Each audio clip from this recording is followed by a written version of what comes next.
Thanks for joining us at the Grand Solar Minimum channel. Today is June 3rd, 2017. Just wanted to give a quick update, folks. Our current solar conditions. Today, the solar winds are elevated at 444 kilometers per second, a density of 10.5 protons. We are looking at sunspot number 2661. This one has been a little active. We see right here, they expect these to continue to intensify as they turn towards Earth.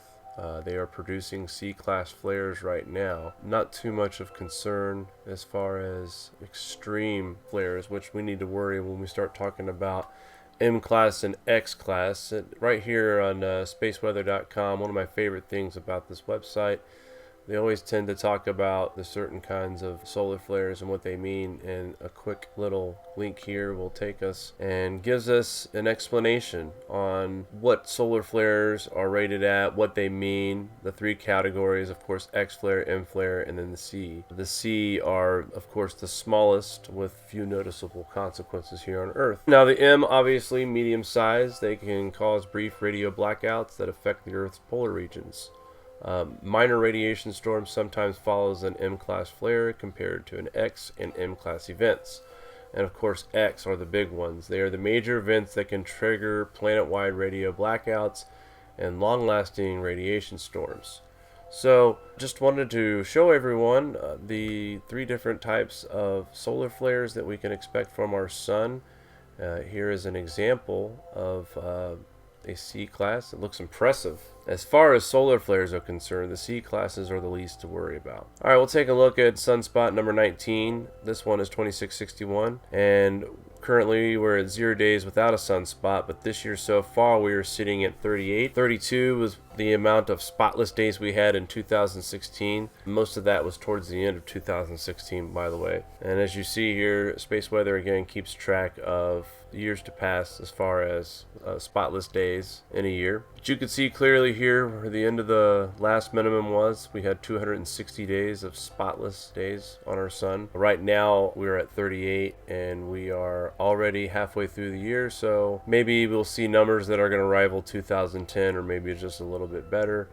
Again, we are in the beginning of the grand solar minimum. This is the prelude to the big one here. The solar cycle 25 and solar cycle 26 are the ones that most are concerned with. Go ahead and take a look at our sun today, and this is what we're going to start seeing more of, folks. This is quiet. The coronal holes on the north and south poles always seem kind of constant. We can always expect that, but this is the only thing in our sun that resembles a coronal hole, and it's quickly closing up.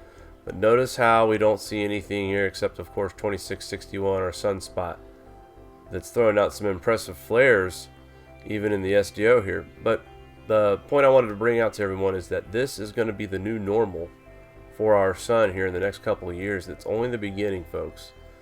So I just wanted to point that out real fast as well. Here's a look at our solar activity cycles from 1749 to 2040. It gives an example of the Dalton minimum, end of a little ice age, and then of course this is the projection of what we are expected to see. Now as you notice, it looks like our warm period was a lot longer, which they're predicting this particular solar minimum, and the drop off that we've had from solar cycle 24 to 25 has been quite incredible. But the thing that concerns a lot of people is that cycle 25 is projected to drop even further from where we're predicted to be at the end of solar cycle 24.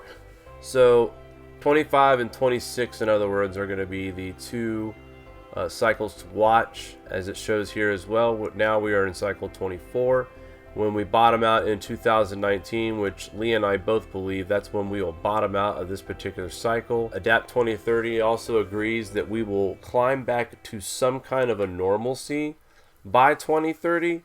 Not quite the same weather that we were used to before cycle 24, but closer to normal than what we're getting ready to go through. And then, of course, it shows again at 2030 things bottoming out, and that's where a lot of scientists believe that we could be looking at an ice age in 2050 and beyond.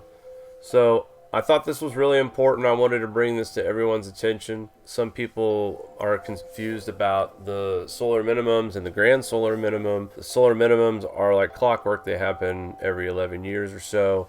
And of course, the grand minimum happens every 206 years or so. And finally, I wanted to show everybody the University of Colorado has a very interesting website. Lots of science information, solar influences. You see here where all the categories you can explore for yourself. The only reason why I'm showing is that I want people to do their own research. I want people to be able to look this information up for themselves. And it's nice to be able to rely on certain channels for information as far as TSI and crop loss and stuff like that. But the more you watch our shows, the hope is that you start to pick up on some of this, and that way when you do your own research and you see the numbers like we see, you will recognize it on your own and not just take it for our word. All right, thanks for tuning in, guys. We'll talk real soon.